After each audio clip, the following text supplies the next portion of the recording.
Pharma aspirants. तो हम discuss करने जा रहे हैं बी फॉर्म थर्ड सेमेस्टर के फिजिकल फार्मास्यूटिक्स के 2 मार्क्स में पूछे जाने वाले इंपॉर्टेंट क्वेश्चन। तो ये है पार्ट थर्ड। पार्ट फर्स्ट और सेकंड मैंने पहले ही कवर कर लिया है। कोई भी दिक्कत होगा तो आप जाकर के वहाँ पे देख लीजिएगा मेरे प्लेलिस्ट में, ठीक है। तो चलिए हम लोग डिस्कस करते हैं, अपना नेक्स्ट क्वेश्चन पे आ जाते हैं। अब अभी तक 10 क्वेश्चन टोटल हमने डिस्कस कर लिया है। चलिए नेक्स्ट क्वेश्चन देखिए क्या है। What is surface tension and interfacial tension. Surface tension और इंटरफेशियल टेंशन क्या होता है बताइए।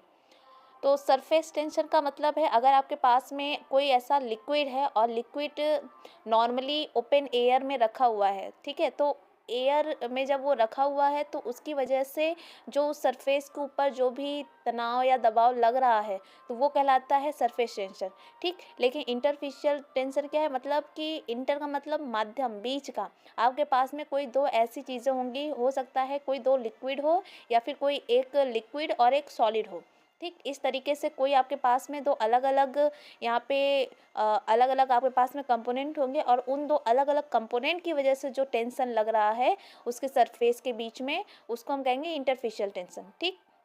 तो देखिए क्या है सरफेस टेंशन।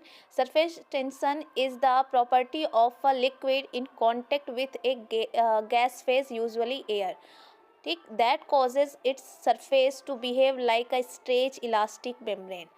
तो यहाँ पे क्या है कि सरफेस टेंशन, यहाँ पे कोई ऐसा लिक्विड होगा, एक ऐसी प्रॉपर्टी है, सरफेस टेंशन एक ऐसी प्रॉपर्टी है किसी लिक्विड की जो कि गैस के कांटेक्ट में, गैस के कांटेक्ट का मतलब है नॉर्मली जो कि एयर में रखा हुआ है और वहाँ पे वो उसका जो सरफेस है वो एज आ इलास्टिक मेम्ब्रेन की तरह वर्क कर रहा है, ठीक। तो ये कहलाता क्या है, सरफेस टेंशन। इंटरफेशियल टेंशन क्या है, ऐसा tension that exist at the boundary between two immiscible phases. आपके पास में दो इमिसिबल लिक्विड्स होंगी, उन दोनों इमिसिबल लिक्विड भी हो सकती है या फिर एक अलग फेस हो सकता है, एक लिक्विड और एक सॉलिड, दो फेस है अलग, ठीक। तो उन दोनों के बीच में, बाउंड्री के बीच में जो भी यहाँ पे टेंशन एग्जिस्ट करेगा उसको हम कहेंगे क्या, इंटरफेशियल टेंशन, ठीक। तो आई होप आपको समझ में आया। Next question, define चीलेट compound and chelation. चीलेट compound क्या है और चिलेशन क्या है। चिलेशन एक ऐसा प्रोसेस है जहाँ पर क्या होता है कि चीलेट का फॉर्मेशन होता है। चिलेशन प्रोसेस में चीलेट का फॉर्मेशन होता है। तो चिलेशन क्या है पहले ये देखिए। Chelation is the process where a molecule में आपका जो भी चिलेटिंग एजेंट होगा वो क्या करेगा, उसके पास में मल्टीपल अटैचमेंट पॉइंट होंगे और वो जो मल्टीपल अटैचमेंट पॉइंट है वो किसी मेटल आयन के साथ में जा कर के ज्वाइन हो जाएगा। मीन्स ऐसा कोई चीज़ है, आपके पास में ऐसा कोई मटेरियल है जिसके पास में बहुत ढेर सारे हाथ है और वो उस हाथ ने किसी चीज़ को बहुत ही मजबूती से जब पकड़ के रख लिया है, वो क्या कहला रहा है यहाँ पे, चिलेशन, ठीक। मीन्स कॉम्प्लेक्स का फॉर्मेशन कर ले रहा है। तो यहाँ पे जो चिलेशन है, चिलेशन में हम क्या करेंगे, एक ऐसा चिलेटिंग एजेंट लेंगे जो मेटल के साथ में जा कर के बाइंड हो जाएगा, उसके साथ में बाइंड होगा और एक स्टेबल मीन्स एक स्टेबल रिंग लाइक स्ट्रक्चर बनाएगा। मीन्स यहाँ पे कॉम्प्लेक्स का फॉर्मेशन कर लेगा और यही जो कॉम्प्लेक्स का फॉर्मेशन होगा उसी को हम कहेंगे क्या, चीलेट, ठीक है। चलिए अब नेक्स्ट क्वेश्चन में आ जाते हैं। Define buffer capacity and it's formula. Buffer capacity क्या होता है और उसका फार्मूला बताइए। तो सबसे पहली चीज़, बफर क्या है। बफर एक ऐसा सॉल्यूशन होता है जो कि पीएच के चेंज को रेजिस्ट करता है। मीन्स पीएच जो चेंज होने वाला है या फिर हो रहा है उसको रोकता है। पीएच अपना जो यहाँ पे कोई भी सॉल्यूशन है उस सॉल्यूशन का पीएच चेंज ना हो जाए उसको रोकने का काम, रेजिस्ट करने का काम बफर सॉल्यूशन का होता है। और बफर कैपेसिटी क्या होता है।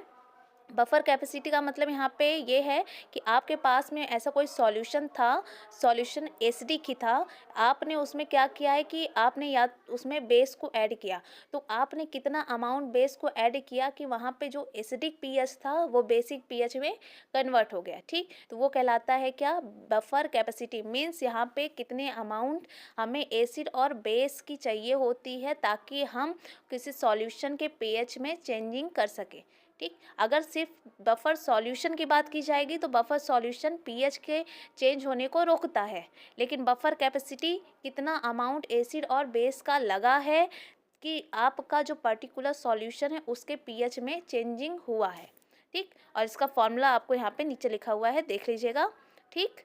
चलिए नेक्स्ट क्वेश्चन पे आ जाते हैं। अब define buffer isotonic solution. Buffer isotonic solution क्या होता है? बफर आइसोटोनिक सॉल्यूशन एक ऐसा सॉल्यूशन है, देखिए आइसोटोनिक और बफर, पहले ये चीज़, अभी तक मैंने बफर की बात की थी, तो बफर क्या है? पीएच, पीएच से जुड़ा हुआ है, बफर आपका पीएच से जुड़ा हुआ है।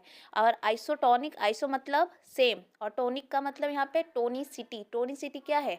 आपके बॉडी का जो फिजियोलॉजिकल फ्लूइड है उसकी जो वहाँ पर उसको सेम मीन्स ऑस्मोटिक प्रेशर है। आपका फिजियोलॉजिकल फ्लूइड है क्या? ब्लड है, टीयर है, नज़ल सिक्रीशन है, ये सब क्या है? फिजियोलॉजिकल फ्लूइड है। तो ऐसा कोई सॉल्यूशन, ऐसा कोई भी सॉल्यूशन जो कि आइसोटोनिक हो, आइसोटोनिक का मतलब उसका भी पीएच यहाँ पे क्या होना चाहिए? पीएच प्लस उसका ऑस्मोटिक प्रेशर, दोनों के दोनों क्या होने चाहिए? सेम होने चाहिए, ताकि अगर ये सॉल्यूशन आपके ब्लड से मिल जाए तो मिलने के बाद ऐसा ना हो कि आपका ब्लड या तो सिकुड़ जाए, मीन्स आपके ब्लड के अंदर जो आरबीसीज होते हैं वो आपके आरबीसीज क्या हो जाए? सिकुड़ जाए, या फिर ब्लास्ट कर जाए, ब्रस्ट कर जाए, ऐसा नहीं होना चाहिए। तो आइसोटोनिक सॉल्यूशन मीन्स यहाँ पे ऐसा सॉल्यूशन होगा जिसका osmotic pressure same to same आपके फिजियोलॉजिकल फ्लूइड से मैच करता रहेगा, ठीक। और बफर आइसोटोनिक सॉल्यूशन क्या है?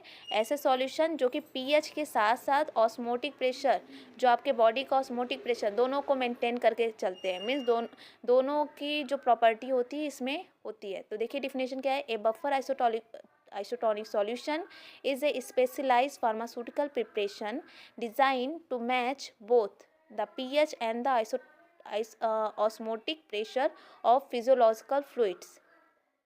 तो आपका बफर सॉल्यूशन ऐसा सॉल्यूशन होता है जो कि आपके जो फार्मास्यूटिकल प्रिपरेशन में इस तरीके से इसको बनाया जाता है कि ये आपके जो फिजियोलॉजिकल फ्लूइड है उसके पीएच और उसके साथ साथ ऑस्मोटिक प्रेशर, दोनों की कैपेबिलिटी को यहाँ पे मेंटेन करके चलते हैं, ठीक, ताकि आपके बॉडी में कोई दिक्कत ना हो, ठीक है। चलिए next, state the equation for ideal solubility parameter. Ideal solubility parameter के लिए इस क्वेश्चन को बताइए। तो जब भी आइडियल सॉल्युबिलिटी पैरामीटर की बात की जाती है तो हिल्डेब्रांड सॉल्युबिलिटी पैरामीटर को यहाँ पे रिफ़र किया जाता है। तो इन्होंने अपना एक न्यूमेरिकल फार्मूला दिया हुआ है कि जो मटेरियल्स हैं वहाँ पे किस तरीके का इंटरेक्शन हो रहा है उसको हम यहाँ पे मेज़र करते हैं, ठीक है। तो यहाँ पे जो आपका फार्मूला है यहाँ पे लिखा हुआ है, तो एक बार आप देख लीजिएगा, ठीक है। यहाँ पे आपको फार्मूला तो रटना ही पड़ेगा। तो आज के लिए बस इतना ही, ठीक है। कोई भी डाउट होगा पूछ लीजिएगा। आगे के जो नेक्स्ट क्वेश्चंस हैं वो मैं जल्द ही उसको भी प्रोवाइड कर दूंगी, कल तक आपको ये वीडियो मिल जाएंगे, ठीक। Thank you so much. I hope आपका दिन अच्छा होगा।